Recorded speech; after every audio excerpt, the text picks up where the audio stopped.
сказати, що ми мусимо пам'ятати в тих людях, які застрелилися. У гэтай живодерні, як я називаю, К-24, це саме сапраўдная живодерня. Там засталася Ольга Майорова, там засталася Лена Гнаук, там засталася Вікторія Кульця. Ситуація у гэтых людей вельмі катастрафічная. Яны всі шизають в ПКТ.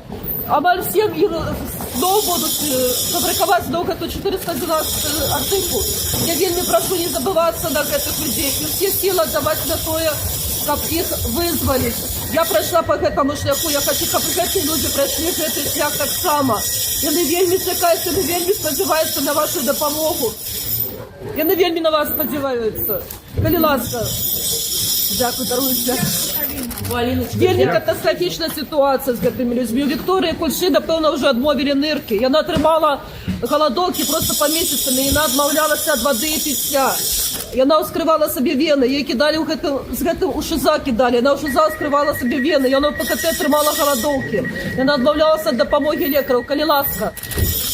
Опошний месяц ситуация была такая, что мне порушение всех терминов, мне просто одразу після гэтага 13-го, коли уступил уже у силу гэтай все их нелегитимные незаконные присуды, и вывезли меня у Решицу, ось, у Решиці протримавши 10 днів на карантині, яны терміново перекинули мене у отряд. Я зрозуміла, що це робиться для того, щоб я ні в якому разі не пересеклася з Вікторією Кульшою.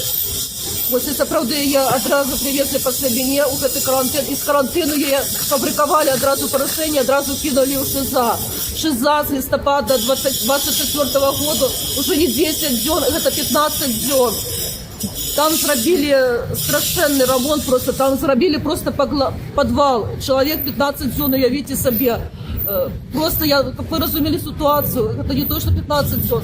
Нас безперапинно тримали в этих умови катування, просто умови катування. Безперапинно это тримають з осені 21 года, коли нас перший раз кинули у ШИЗа в ПКТ. И человек фактично на вулиці не быває. Я подлічила, що у 23-му році, наприклад, я була на вулиці тільки 8 днів. Весь останній час це ШИЗа і ПКТ.